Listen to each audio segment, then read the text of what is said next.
Parents and families. In this presentation, we will focus on family characteristics, family size and form, cultural aspects, characteristics of a child's disability, and partnerships with families. First, let's start with family characteristics.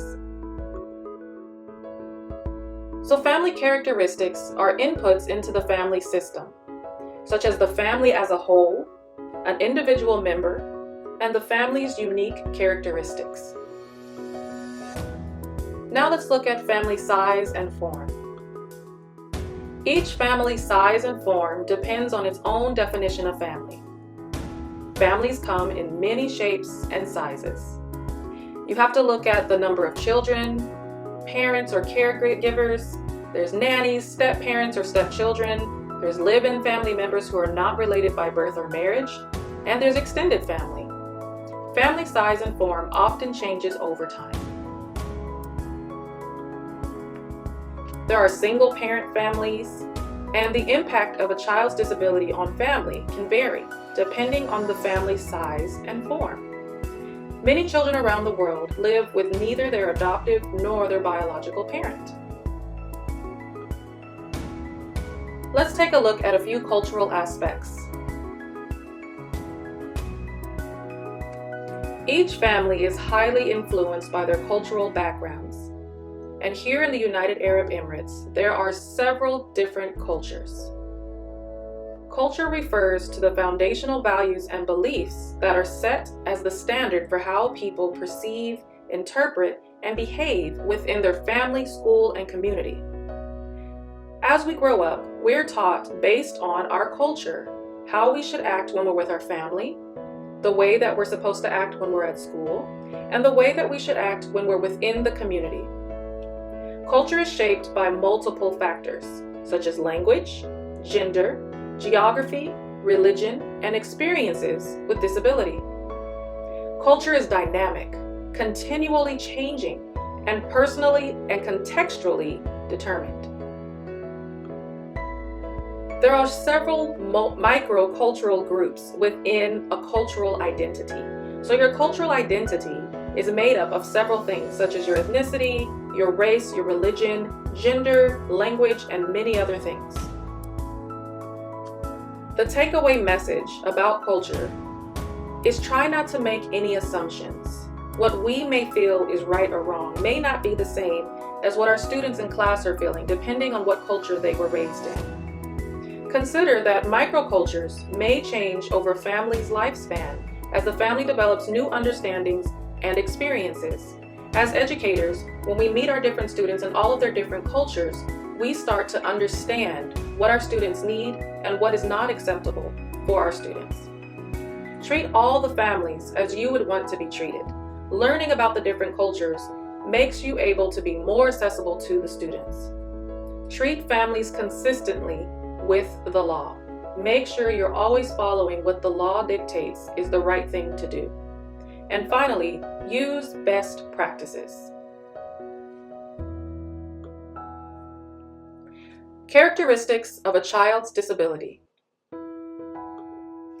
Believe it or not, the severity of a child's disability is not always the greatest impact on the family. When the child acquires the disability or the age of onset is actually higher related to the impact on the family.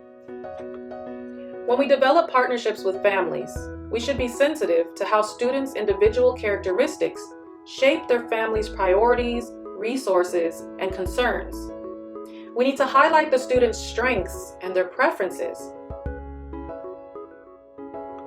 to encourage autonomy and motivation. And we should definitely take the time to listen to the family stories in order to understand the influence that that child's disability may have on the family. Here are a few generalized requests made by families who have children with disabilities. Children with hearing impairments may need communication accommodations that include interpreters or equipment.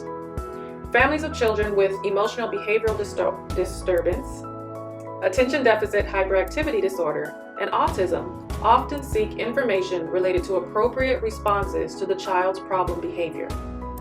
Families of children with autism may want emotional support and support with coping, relationships, and financial matters. There's no evidence that the particular nature of the disability alone will predict how parents, siblings, or extended family will respond and adapt to the disability. Finally, let's end with partnerships with families. When building partnerships with families, we need to do 4 things. 1, respect their values. 2, try to understand the many issues the families face in addition to their child's disability. 3, be creative as you try to capitalize on their strengths and resources. And 4, be open to forming partnerships that address their greatest expectations. When communicating between parents and professionals, we want to make sure there is a constant flow of communication about the student between the parent and the professional. Ways to do that include parent-teacher conferences, the home note program, where teachers could send notes home regarding the progress of the student, both strengths and weaknesses, or the traveling notebook.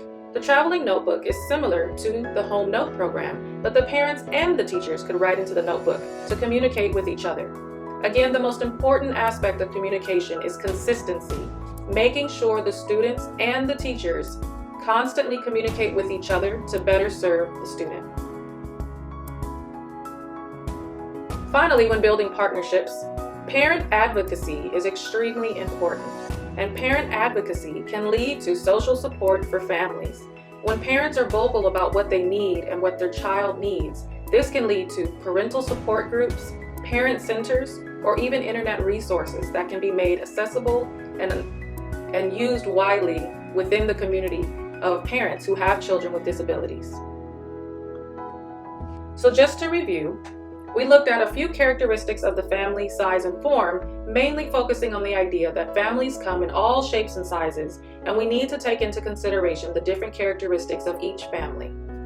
We looked a little at cultural aspects to make sure we're respecting each student's culture and learning how to respect and communicate with the families appropriately. We also looked at characteristics of a child's disability and how that disability may impact the family. And finally, we looked at partnerships with the families, focusing on consistent communication. That's our summary for parents and families.